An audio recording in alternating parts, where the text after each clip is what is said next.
Welcome to the Encore Audio Archives YouTube channel. I'm Taper Dave, and this is my channel. I've uploaded hundreds of talks here that I've recorded at meetings in West LA, and I've also recorded conventions starting in 2013. I've got a bunch of those up. And Walt and Mary Murray, the original owners of Encore Audio Archives, started the company in the 80s, and Walt recorded Joe and Charlie's and a bunch of stuff down in Vista, California. My sobriety date is June 20th of 1994. I hope you find something you like, so please like and subscribe to my channel and comment down below. If you want to hear something that I don't have or that you don't see, I'll see that I get it. Anyways, take care and have a great day if you want to.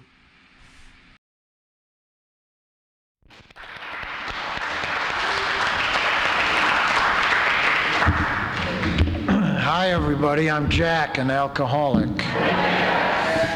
And I certainly want to thank my good friend Mike for inviting me to participate in the meeting tonight, and to congratulate Jan and my friend Jim. On your case, congratulations for all of it. And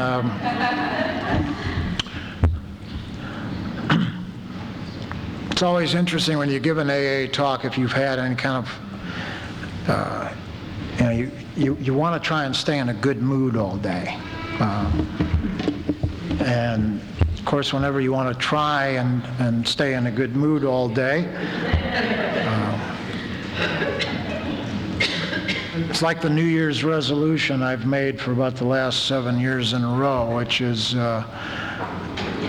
this year I'm not going to let any humans annoy me. Never works out for longer than that evening, usually. But every year I have to go on the Saturday after Thanksgiving to Bakersfield for a family obligation, which I don't particularly look forward to. And when it began about 7 or 8 years ago, I declared a disclaimer, which was that if there was what's known in the San Joaquin Valley as soupy fog, I just simply wasn't going to go. Because I grew up with soupy fog, lost a lot of my high school chums in soupy fog, and I don't really like to drive in soupy fog. And of course, when I made that declaration, I figured I'd be able to get out of the obligation on a regular basis, and there's never been soupy fog in the last 7 years. However, when I spoke to my relatives before I came here tonight, they told me that it had been foggy. And I was a little apprehensive about that, and I wanted really to have a phone number I can call tomorrow morning to find out if it actually is my excuse to get off the hook or not. And so I took advantage of some of the 1997 technological conveniences, namely trying to get a hold of the California Highway Patrol, the Caltrans, the Sheriff's Department, and every place that I called had a recording. And every recording gave me a menu and told me what I had to punch in. And I had to punch in the name of something, which I wasn't clear about. I don't know if you've ever had that when you call a corporation and it says punch in the name of the person that you want if you don't have their extension number, and you punch B-O-B. And that doesn't work. And then you try to do the last name, and you just know it isn't registering while you're punching all those things. And I have never once successfully connected with anybody that I wanted, and I did not do so tonight. I kept calling and calling, racked up a lot of long-distance calls, 805s anyway. and never, ever spoke to a human being. And it is 1997, and I know that 30 years ago, when we were not technologically advanced, I would have been able to get somebody at the sheriff's office and ask him to look out the window and just tell me what the weather was like. But I wasn't able to do that, and I was so angry and frustrated that I started to consider recording my calls so that if I got killed in the fog, I could sue. You know what I mean?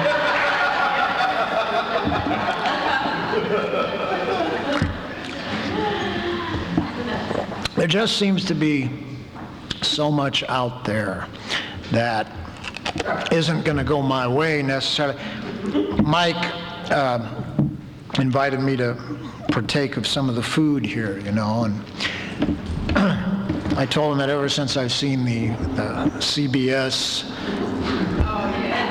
report on restaurants, I try to stay away from public food if I can. And I don't know how many of you saw that, but I think that they ran the clip of the guy picking his nose so many times. I'm told that he's got an acting contract at Universal.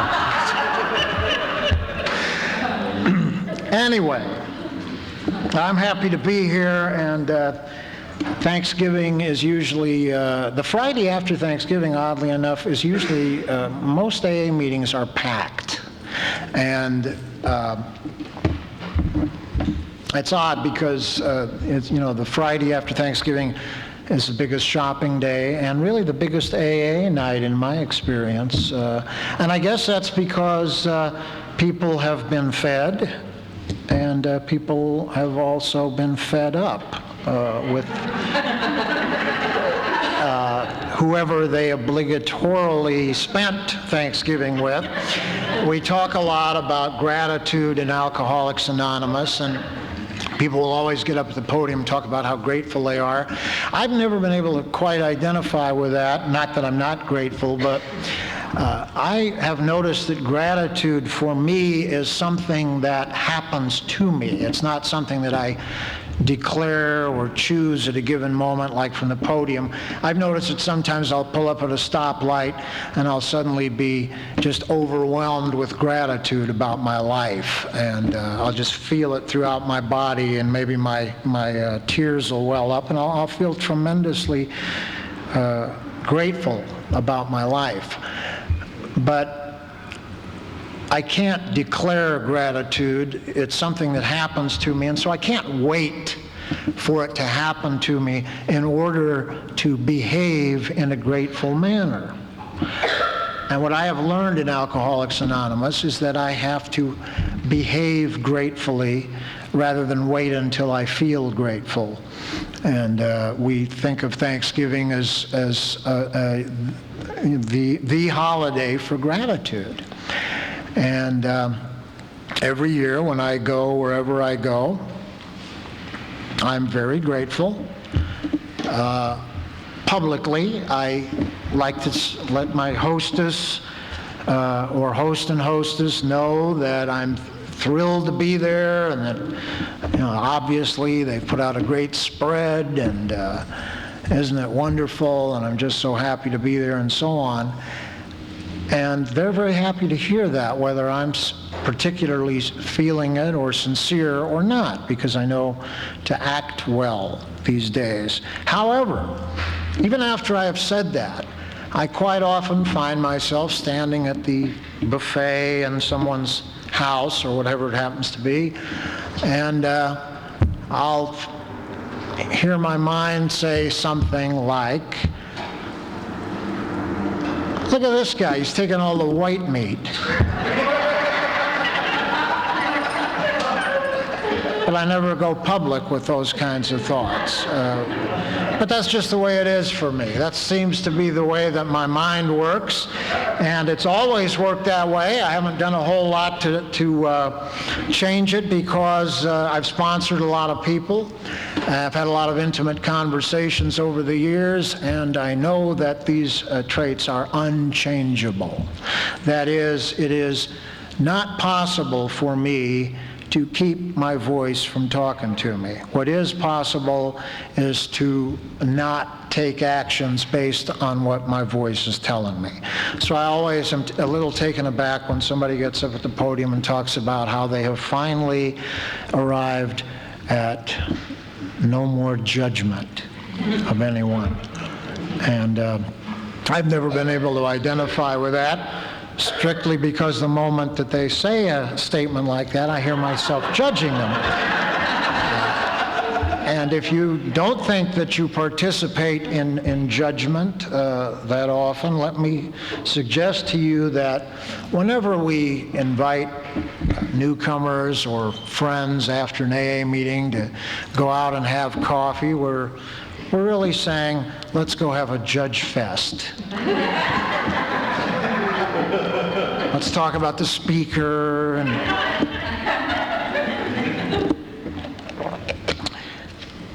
earlier, I was talking to somebody who had attended an AA, actually a non-AA birthday party recently, what I would call a civilian birthday party where they served alcohol. This person's on the program. They went to the party, and we've all heard stories like this from time to time. At some point when they sang happy birthday, perhaps this gentleman had been to too many meetings or was replaying his divorce while he was singing happy birthday, and so at the end of the birthday song he did a little solo number at the end where he said, "Keep coming back." And we've all heard that kind of story from time to time, and it put me in mind of how not long ago I was interviewing for a job that I wanted very much, and the lady that was interviewing me across the desk mentioned that she was really a very good judge of character, and that from time to time she did make mistakes. And that recently what she had done was made a mistake. She'd hired somebody who'd shown up the very next day, the first day for work. And according to her, these are her words, not mine, she said, he showed up at 11 a.m. skunk drunk. And I had probably gone to a few AA meetings too many that week, because when she said that, my reaction was, oh, sorry. Well, you know, that's crazy. Drunk at 11 o'clock in the morning, it's impossible. Then I thought to myself, you know, it really is impossible. I mean, passed out at 11, but drunk at 11?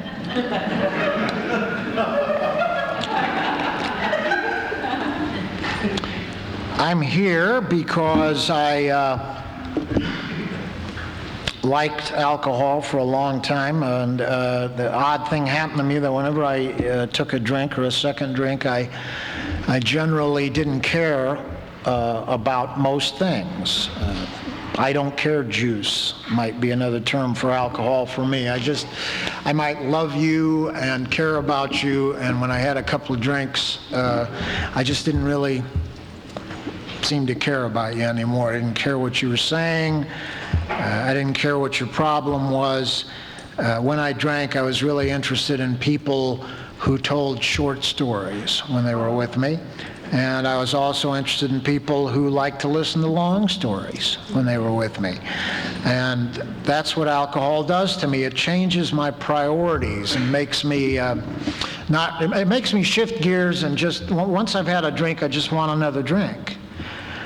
And whatever it takes for me to get that next drink, that's where my focus is. I don't really care about anything else. And so if I have to lie or finagle or con somebody in order to get another drink, or just, you know, if I'm at your house and you gave me a drink and You haven't offered me another drink because you're not that kind of a drinker. I'm not beyond waiting until you get up and go to get another Pepsi or answer the phone or go to the restroom, and I'll go over to your stash. And take your bottle out and take a few quick hits off of the bottle and then refill my glass, because I need that. I need that to just feel okay, and I need that to not feel inadequate and not feel incompetent, not feel like dirt. Not too long ago, I was walking over to the video store near where I live during the day, and as I walked past my usual route, the beauty salon there, the plate glass window had been shattered. And I was curious about it. I happen to know the guy who parks cars across the street from the beauty salon, so I wandered over to him and I asked him if he knew what had happened, who had broken the window, and he said that he had spoken to the police, that he didn't really know who did it or what the circumstances were, but that the police had said some drunk had done it. And as I wandered away from that, I was thinking about it, and I thought, how interesting. Why is it that whenever I drink, I do bad? I've had a lot of blackouts, and I'm sure we all know what those are. If there's somebody here who doesn't know, just, simply, I've had a lot to drink, and I'm still doing my life, and I have no consciousness of what I'm doing. That's why you will hear in some meetings that people got up first thing in the morning and ran down, checked their bumper for blood because they had no idea how they got home, etc., etc. Most of us know about that. And it occurred to me that I have never come out of a blackout passing out sandwiches on Skid Row. Never come out of a blackout calling Mom to wish her well. What happens to me when I come out of a blackout is that I feel ashamed, because I'm usually doing a shameful act of some kind. That's why it always bothers me when somebody gets up at the podium and says, I was an animal out there. When I was out there, I was an animal. And I'm always sitting out there thinking, well, what does that mean? It really sounds like a bad rap to animals to me.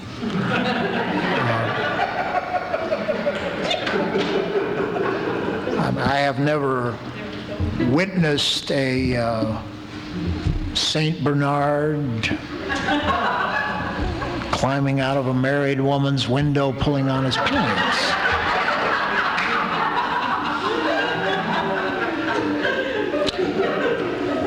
The things that I do when I get drunk, animals are not capable of doing.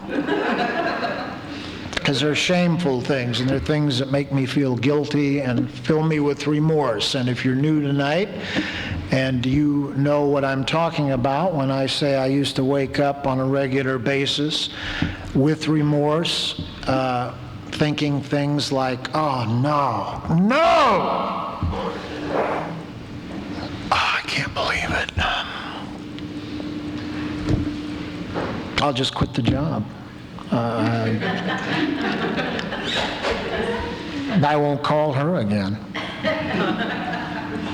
I'll move. I'll do whatever I have to do to avoid any further shame and guilt and embarrassment and remorse, because I did that. And if I don't figure out that I did it, somebody I was drinking with will tell me about it, a friend. Fill me in on some of the shameful things that I did the night before.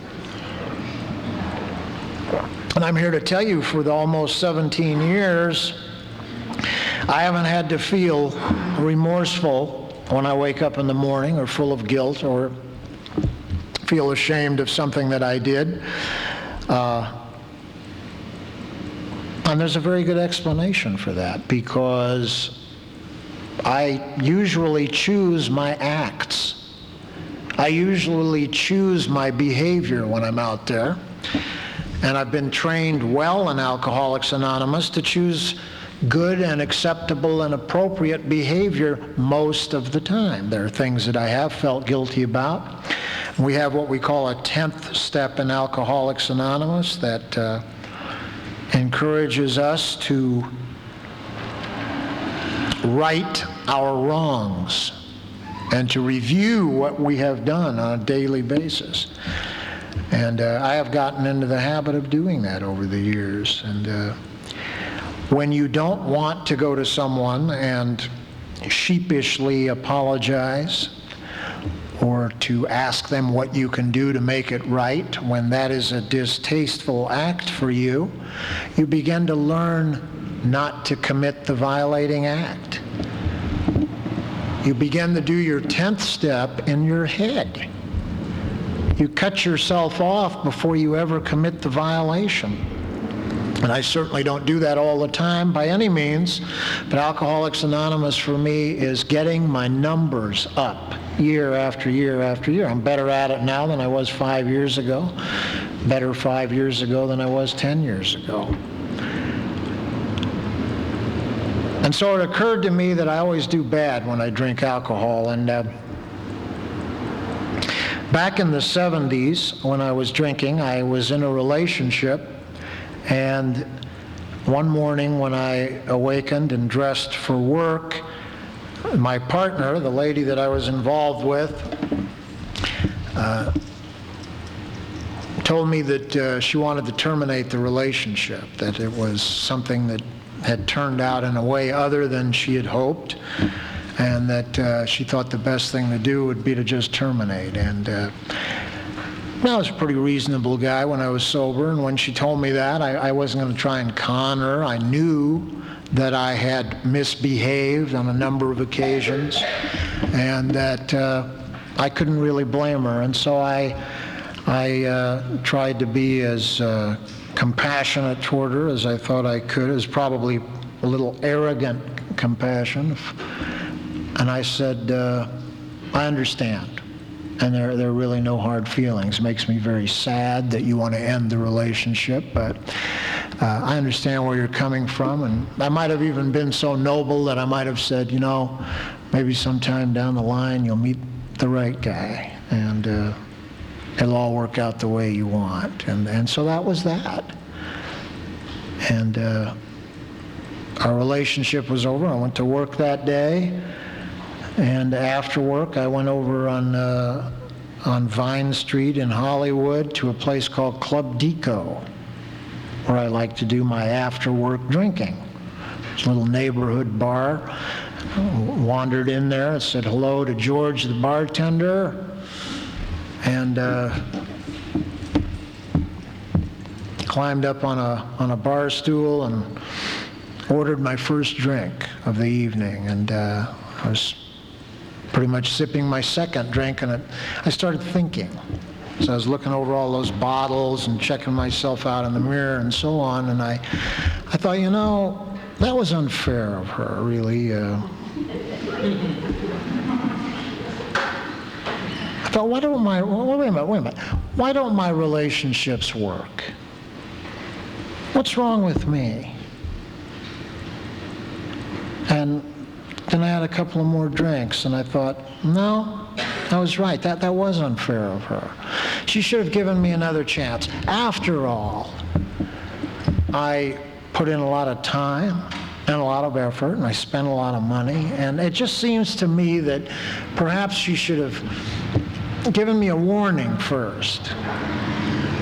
Seems unfair. And then I had a couple of more drinks, and thought to myself, where does that bitch get off? Telling me when the relationship, she doesn't tell me, I tell her. George, give me some change. I wander down to the end of the bar where there's a telephone sticking on the wall where I can be heard, but at this point I don't care if I'm heard. I dial her up. Hi, it's me.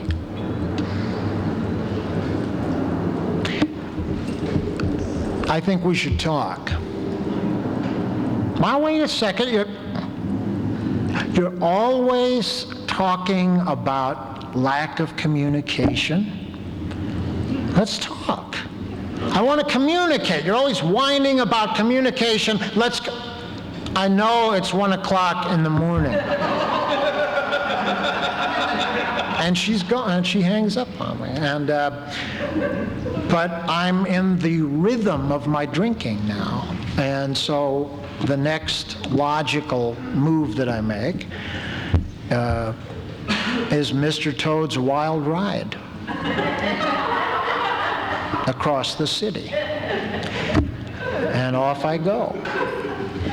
And I go over to where she lives, where I have been many times, and I knock on the door. And I get no response. And so I start pounding on the door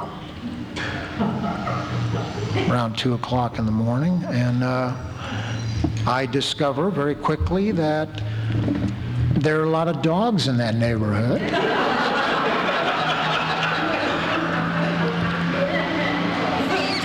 And then I go over to where the bedroom is, and I tap on the window, and I start hitting on the molding, and just trying, and she finally comes to the window.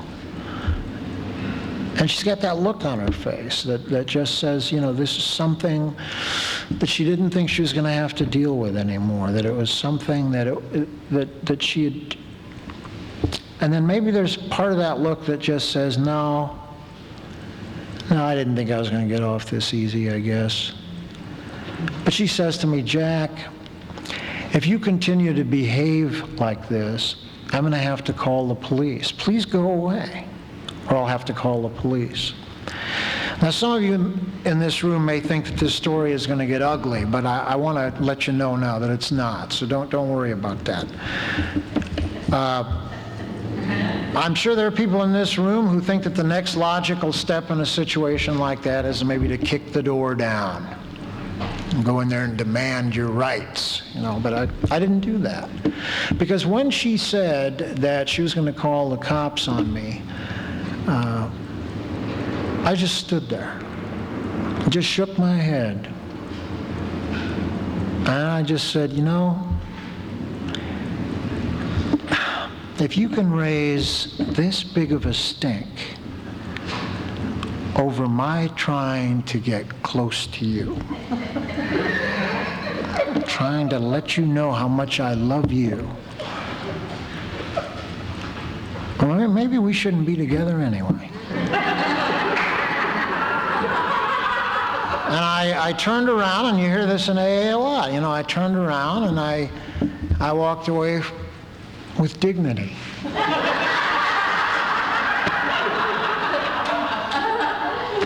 But see, that's the process called drinking for me. And, let's just put it this way. I'd hate to get all the women together in one room and tell a story like that, because I'm sure there'd be a lot of identification. The idea of going over the same routine every time, even into sobriety, We tell people in Alcoholics Anonymous not to get involved in your first year of sobriety. It's always a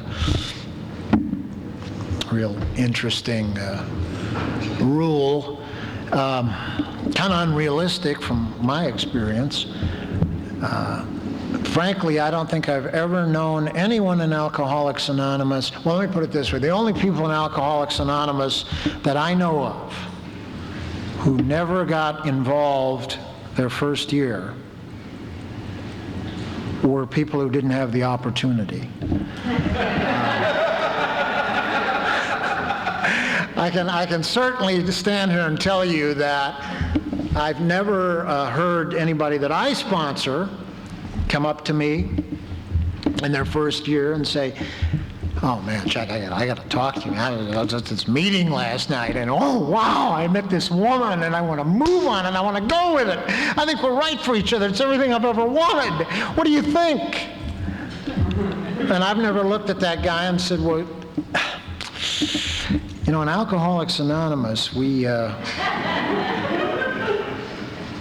get involved our first year. Of course, I've said that, but I've never gotten this reaction. I say, that's a good idea. And aren't you a good sponsor for pointing it out to me? It just doesn't work that way. Oddly, the people that I sponsor in Alcoholics Anonymous do not call me, although they do call me regularly because I insist upon it. They do not call me talking about fighting a drink. I maybe once in 16 years have ever heard somebody say, yeah, I just feel like taking a drink, Jack. Generally, and I will admit that a lot of the people that I've sponsored had substantial sobriety when I began sponsoring them. Those people call me because they're frustrated or angry, their emotions have kicked in one way or another, and they're having a rough emotional time, and they expect me to somehow lead them out of this, and I'm certainly not qualified to do that. However, I attempt to, bluff my way through it whenever I can, because I know from being around her for quite a while that really the only advice that I could give anybody, the only helpful thing I know of whenever somebody is in the clutches of their own unmanageable emotions, because I know that emotions are like ocean waves for me, and I've learned that here. An emotion washes over me, and I'm soaked with it. And I used to have to do something with it, but I don't have to anymore because I know it's going to go back out to sea. And all I have to do is wait for it. And it doesn't matter what I do while I wait for it as long as it isn't destructive. You know, if it's just going to a marathon movie session at my local theater or whatever it happens to be. The only thing that I can tell anybody, because it's the only thing that makes any kind of real sense, is I have to say to them in one way or another, drop it. Let it go. Give it up. Or as it says in our book, turn it over. Say uncle.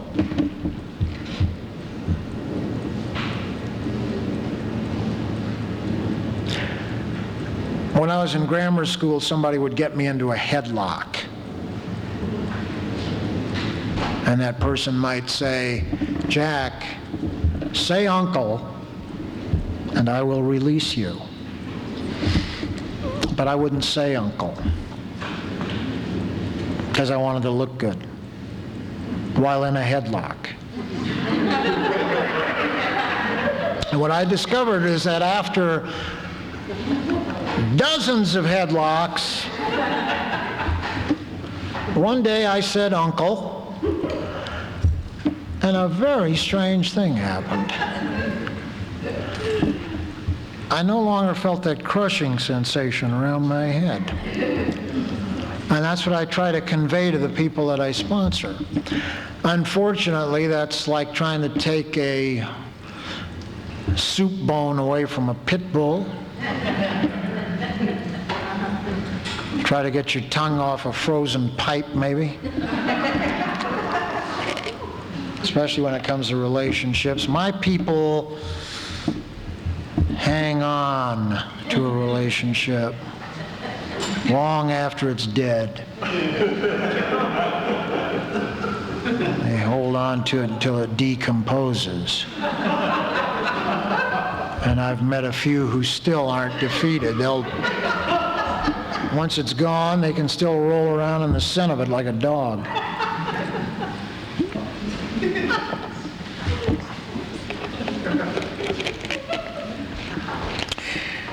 It's holiday time. I'm sure there are people in this room who might have been miserable on Thanksgiving. People in this room who might anticipate being miserable during the Christmas holidays. It's right around the corner. Let's face it, we're on the holiday slide ever since Halloween. Going right down that slide clear to Super Bowl Sunday. You know, it's all holiday time from now on. And when I used to drink, I used to say to myself, you know, I got to stop this. I got to stop this. My God, I've drunk away my late teens and my 20s. I have to stop. And then I'd think, all right, I'll stop tomorrow. Or it's Friday. Makes sense, I'll stop Monday. Start my new life on Monday. That's what I'm going to do. Or it's Thanksgiving. And this is the festive time of the year. This is not the time to stop. I'll stop on January 2nd. And I just did that year after year after year, and I never, I stopped many times, just never stayed stopped. And there are a lot of traps in the holidays, and if you're new, I strongly remind you that Christmas, this monster that may be approaching you, is 24 hours long. And if you're smart, you can even sleep 10 or 11 of those hours. There are meetings all over town. And I know that when you're new, that sounds just like about the bottom of the barrel. There's nothing more dreary than wandering into an AA meeting, especially if you're going through a divorce and you're new. But you know what? I have discovered that when I got here, a lot of what I had to do went against my grain. A lot of it. And now it makes sense to me. Because if I went with my grain, I'm just going to end up in the same old place. And what's happened over all these years is that I continually have done things that went against my grain, and now I got a new grain. And now I feel very odd when I do it the old way. I feel very, I run every morning, and I have for about 16 years, 5 days a week. I go out to the park sometime between 5:30 and 6 o'clock in the morning. And I can honestly tell you that I have never once in 16 years wanted to do that. Never have. But you see, when I drank, I was always the kind of guy who waited until I felt like doing something in order to do it. And that's why I never accomplished anything. Because I'm the kind of a guy who never feels like doing anything. So if I wait until I feel like doing something, I'm going to have a long wait. I have to go and do the running. See, I used to pull a sheet over my head in the morning when I was depressed. And now I've learned in AA that I got to toss it away from me. That I've got to roll out of bed. I've got to stand, move. There's magic in movement. There's magic in going out into the light. And I've learned that here, and so every morning when I wake up, the first thing that enters my mind is, I don't want to do this. And that's entering my mind as I'm tossing back the sheets and hitting the floor, saying my morning prayer, throwing some cold water in my face, and in a half sleep driving to the park and running and seeing the same people every day that have been there for years and years. We know nothing about each other except good morning, how are you, as we pass each other. It's always a shock to see one of them over at Macy's or something in street clothes. And I go and I do that. And you know, when I don't do it, on the very, very rare occasion, I never feel good. I don't mean physically, I mean mentally. I just don't feel right when I don't do that. So I have tried to build some habits in Alcoholics Anonymous that serve me. You know, that habit has kept me in pretty good shape for a long time. Never wanted to do it. I've done a lot of things in Alcoholics Anonymous that I never wanted to do. And I've made habits out of doing those things. And I haven't had to take a drink now in almost 17 years, and I haven't really emotionally felt compelled to take a drink. I've intellectually considered drinking when I'm at a stoplight. You know, I might think, Monterey,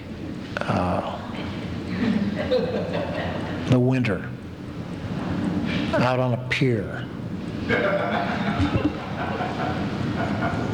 Navy pea coat with the collar up.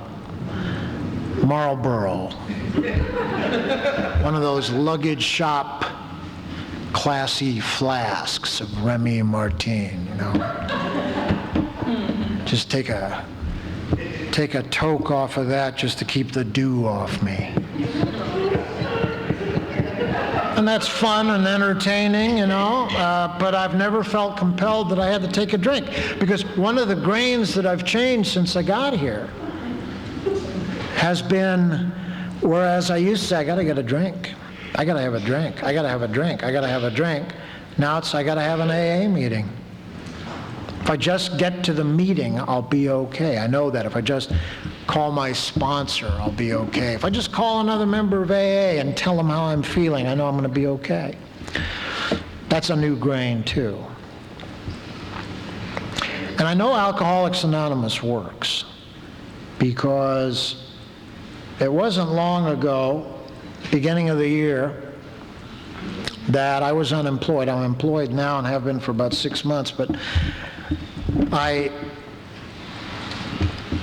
had this job and it was going to be in Denver, and I had a plane ticket and I was going to leave in about a week, and the job was canceled and I still have the plane ticket. And within a couple of days after that, I revived a relationship that I had with a guy who used to give me a lot of work, and I was going to go see him, and when I got there, his secretary came out and said he just had a stroke. And a few days later, a friend of mine got a lucky break, and he had a job reviewing movies for a magazine that's been in circulation since 1954. And he asked me if I would be willing to take over for him for 6 weeks. And I said, that'll be fun. That'll be fun. Go to the movies, write about them, get paid. So I went in, he showed me what I had to do on a Friday, and come Monday, the magazine closed after 53 years.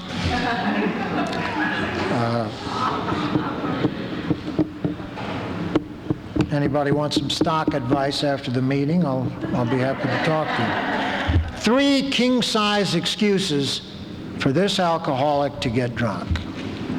Would have gotten drunk in an instant over excuses like that. But I would have called them reasons back then. Now they're excuses. And Alcoholics Anonymous, for me, has been about dissolving excuses. And that's what I do. I get my numbers up on the excuses that I dissolve year after year after year. There's not a whole lot left that I know of. But I don't know. I don't know. I'm on a reprieve here. I don't take credit for my sobriety. I don't know how it happened. I tried to stop, like I told you. This time it took. And here I am. When I came into Alcoholics Anonymous, I didn't sit down with an old-timer and make a deal with him. An old-timer didn't sit me down and say, look, if you don't drink and you behave well and you keep your word, Jack, and you help others, guess what? You're going to make a lot of money. You're going to have a very rich relationship with a woman, and you're going to have your health. It's all going to be wonderful if you do those things. That wasn't the deal, because life doesn't stop when you come to Alcoholics Anonymous. The deal turned out to be something else. The deal is that if I don't drink and I behave well and I keep my word and I help others, what I get in return is that I don't drink and I behave well and I keep my word and I help others. And that's a sweet deal.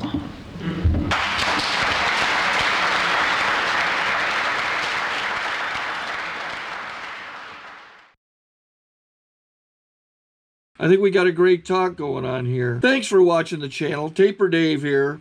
Just curious, do you think this is better than Zoom? Okay, this is how I prepare my drone for launching. I like to do it inside the cab of my truck so I'm not standing outside in the weather. To install the joysticks for control, up and down, right and left, powered on. I have an Android phone that I use to connect it to the drone with. And it's actually controlled through the iPhone, through an app. Oops, wrong way.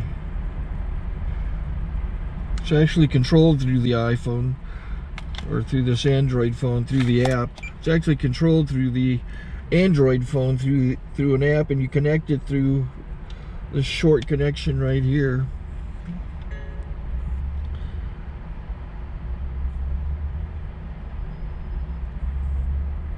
Remote control connected.